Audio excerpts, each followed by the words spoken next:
दोस्तों, थलापति विजय ने चुनाव तो जीत लिया, लेकिन अभी भी डीएमके और एआईएडीएमके मिलकर विजय को सत्ता से बाहर कर सकते हैं। आज का सत्य यह है कि विजय बड़ी पार्टी होने के नाते राज्यपाल के पास तो जा सकते हैं, लेकिन अकेले अपने दम पर मुख्यमंत्री नहीं बन सकते। क्या विजय के सीएम बनने की राह इतनी आसान है? आइए जल्दी से समझ लेते हैं। देखिए, 5 मिनट का वीडियो अगर आप इसको देखेंगे और 5 मिनट का समय देंगे तो दक्षिण की राजनीति का पूरा सिनेरियो आपको समझ में आ जाएगा। नमस्कार दोस्तों, मेरा नाम प्रज्ञा मिश्रा है और आप प्रज्ञा का पन्ना देखना शुरू कर चुके हैं।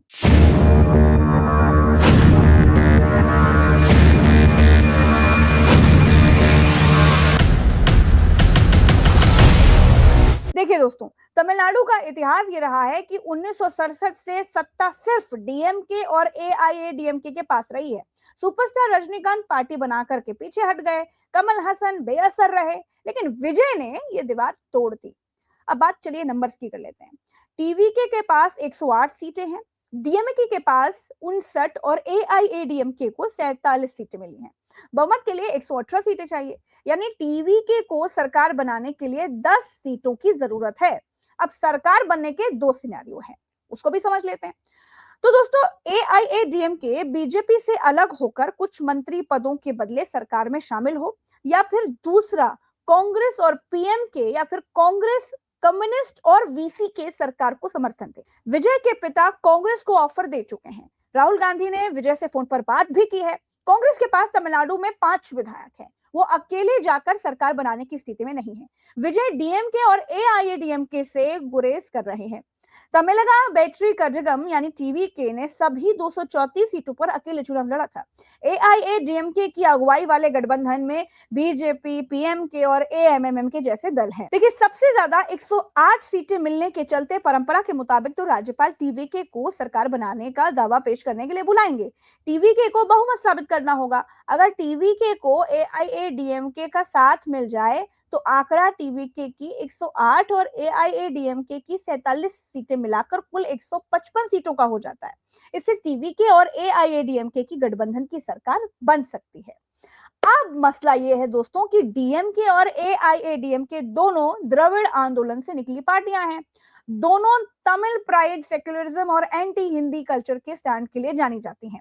दोनों में एक फर्क ये है कि डीएमके पेरियार की सोच एंटी ब्राह्मण, रैशनलिज्म और तमिल प्राइड जैसे मुद्दों को लेकर के ज्यादा सख्त है, जबकि एआईएडीएमके उतनी कट्टर नहीं है। इसलिए बीजेपी और एआईएडीएमके एक साथ चुनाव लड़ते हैं। टीवीके भी द्रविड़ पॉलिटिक्स से इंस्पायर है। विजय की राजनीतिक विचारधारा पर अंबेडकर और के कामराज जैसे नेताओं का असर है। विजय ने कहा था कि द्रविड़वाद और तमिल प्राइड उनके लिए सबसे ऊपर है। देखिए, विजय ने अपनी रैलियों में एआईएडीएमके और उसके नेता एडापाडी पलानीस्वामी को लेकर के अपना रूप बहुत नरम रखा। बीजेपी के खाते में सिर्फ एक सीट आई है, इसलिए एआईएडीएमके बिना किसी दबाव के टीवीके को समर्थन देने का फैसला कर सकती है। देखिए, डीएमके की अगुवाई वाले गठबंधन में वीसीके, सीपीआईएम, सीपीआई, एमडीएमके जैसी पार्टियां शामिल हैं। टीवीके को सरकार बनाने के लिए सिर्फ 11 सीटें ही चाहिए, जबकि डीएमके के घटक कांग्रेस की 5, सीपीआईएम की 3 और आईयूएमएल की 2 सीटें आई हैं। ये तीनों दल डीएमके अलायंस छोड़कर टीवीके को समर्थन दे दें तो टीवीके की 108 प्लस, कांग्रेस की 5 प्लस, सीपीआईएमएल की 2 प्लस, यूआईएमएल की 2 सीटें मिलाकर के कुल 117 सीटों का आंकड़ा हासिल हो जाएगा। लेकिन फिर भी एक सीट कम रह जाएगी। वो एक सीट कहां से आएगी, ये भी बड़ा सवाल है। दोस्तों, अंबुमणि रामदास के नेतृत्व वाली पीएमके एआईएडीएमके की गुट का हिस्सा है, लेकिन ये भी अपने जीते हुए 4 विधायकों के साथ टीवीके को समर्थन दे सकती है। इससे टीवीके 121 के आंकड़े के साथ बहुमत की सरकार बना लेगी। लेकिन सिर्फ टीवीके ही सरकार बना सकती है ऐसा नहीं है। अगर डीएमके और एआईडीएमके भी मिलकर चाहें तो वो सरकार बना सकते हैं। एआईएडीएमके और डीएमके मिल जाएं तो आंकड़ा 127 सीटों का हो जाएगा।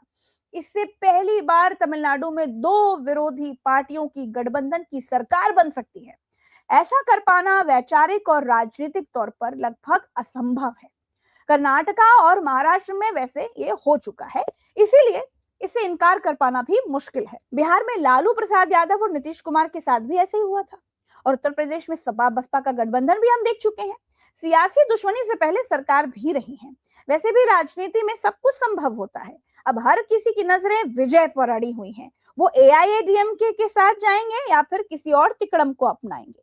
लेकिन अगर भविष्य की किसी भी तिकड़मबाजी को खत्म करना है और बड़ी शांति से सरकार चलानी है तो एआईडीएमके या फिर डीएमके के साथ ही सरकार बनाना विजय के लिए ठीक साबित हो सकता है।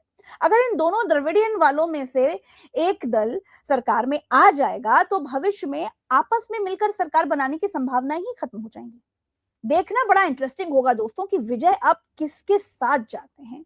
सुपरस्टार विजय के साथ पीके हैं, इसलिए भविष्य और टिकाऊ सरकार दोनों को ध्यान में रखकर फैसला लिया जाएगा। तो मेरे साथ फिलहाल इस वीडियो में इतना ही। इस पर आपकी क्या राय है कमेंट में बताइएगा। चैनल को सब्सक्राइब कीजिएगा और अगर आप भी थेलापति के फैन हैं तो कमेंट में बताइएगा। चलते हैं।